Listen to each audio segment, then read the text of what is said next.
I'ma keep it a bean. Stick to the script every scene. These from last year, but they clean. Say to say I'ma take something else, but it's winning team. Charlie Sheen, fam gang the regime. I'm from Potty Green. This been overdue forever. Asked me when it was dropping, said never. Should've made you cut the feta, but I designed it Freemason Margiela. What's good, Shellitronnn here, the most woke, no joke, and I'm back at again with a brand new video. And it looks like in the 5th round of the NFL draft in 2019, the Panthers have finally found a pretty good backup for Christian McCaffrey. Now, I know what you're going to say before I get this started. I mean, what about Carolina Panthers? I don't know. I'm actually kind of confused as well about what exactly is Carolina Panthers' role in the team. Is he actually going to get a shot to be the actual backup? I remember last year around this time, Coach Rivera was talking about how he would give Cap a fair shot at becoming the backup. And then he went out and signed CJ Anderson. And this year, after signing Cap to a 1-year deal, we go out and use our 5th round pick on a guy in Jordan Scarlett out of Florida, who is, he's a really good running back. He's a power back. He has really good cuts. He's a fast kind of guy, 4.4, 740 in the combine. This guy has a lot of really good skills. He will meet you in the hole. Sometimes he likes to cut back and try to string together a few moves that may work sometimes, may not work some other times. But overall, he's a guy who will meet you in the hole, plays very physical. If you do not wrap up this man and come square with your technique, one second you'll be looking at his jersey, the next second you'll be looking up at the clouds because you will be on your back. The guy is very physical. He can block pretty well both in the pass and the run.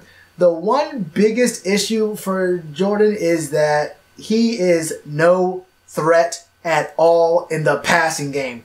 There's not a lot of third down. He's not going to be in the the guy is not going to be catching any passes for anyone. Throw up his stats here for me. He's had some pretty good stats over the years. I mean, really 2 years, and I'll explain it. His freshman year, he's a freshman, so I mean, he probably wasn't really playing all that much. Only 34 attempts. We know what it is. As a sophomore, he got almost 200 attempts, 889 yards, 5.0 yards per attempt. I'll take that. 6 touchdowns. That's pretty good. His redshirt junior year, he had 131 attempts, almost 800 yards, 5.9 yards per attempt, and 5 touchdowns. That's not bad at all, but look at his sophomore and his redshirt junior year for receptions. 4 receptions for 23 yards and 10 receptions for 84 yards. It ain't gonna happen. This man is not gonna be catching any balls out of the backfield. He can't run routes. He drops the ball a lot. He's not gonna be doing it all that much.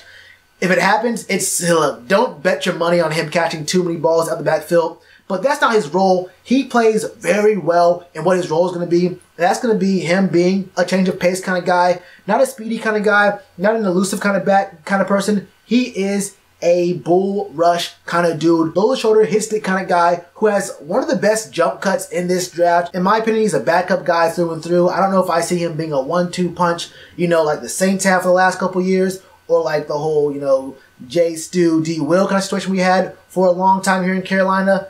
I'm not particularly, anticipating that happening, but he is a really good guy. Now, there were some red flags about him coming out of college. His freshman year, he missed the bowl game because of weed issues. Look, man, I don't have a big issue with weed at all. Yeah, legalize it, man. But his junior year was a much bigger issue. He did get caught in a credit card scamming ring, and that's pretty big in Florida. If you know anything about, look, it's very common in Florida.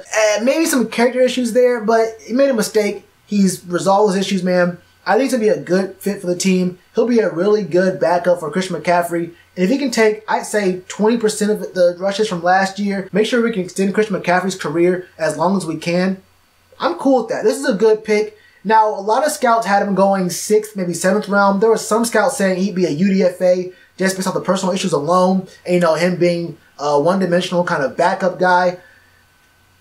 I'm not too upset with him going in the 5th. It really depends mostly on who we get in the 6th. If we don't get someone like, Mark Fields or ARW in the 6th, then I really do believe that Jordan would have been good in the 6th. He probably would have fallen to the 6th, but it's not a big issue for me. I'm not really all that worried about it. As long as we get someone who could be a really good impact guy for us this year in the 6th, and I know that sounds kind of crazy, but it could happen. There are some guys who might fall. And honestly, I mean, Mark Fields and ARW both might fall to be UDFAs. You never know. But this video is about my man Jordan Scarlett, and I think he will have a good year this year. I think it's a good pickup. This is a good pickup for us. So far, so good for Marty Hurney. All but one pick. I mean, I like this draft a lot. I like it a lot. It isn't how I expected it to go. It isn't how I would have picked the draft to go, but I don't see any picks that I actually hate. I don't hate any of these picks, and that's a lot more than a lot of people who are fans of a lot of other teams can say. But I don't know what your thoughts are. What are your thoughts on Jordan? Do you like him? Do you not like him? Do you think this is a too early kind of pickup here? Do you think that he'll be a 1-2 punch kind of guy for Christian, or do you think it's going to be more like a backup, maybe 20% of the pickups, maybe late in the game, when the game's already decided, whether in a win or a loss, you throw in Jordan and you say, look, man, do something for us? It could go either way, honestly. Any of those situations could happen. I really like our scheming. I mean, we could do a lot of things with the, look, I want to see the wishbone. I want to see the wishbone back. I'm going to say it right now. Anyway, man, let me know all your thoughts in the comments below. And also, if you want to show some support for the channel, go down to the pinned comment below. Go to that petition we have going on there to get the Panthers to partner with this channel. It takes all of 10 seconds, and we're almost at 500 signatures in 21 days total. I want to hit 500 today, and I know we can do it. And as always, you already know to do that like button. Cheers to you, appreciate the chance. Been told y'all I been the man. Been told y'all I had the gift. Tell a friend to tell a friend. Real ones gonna recommend. Count this as another win.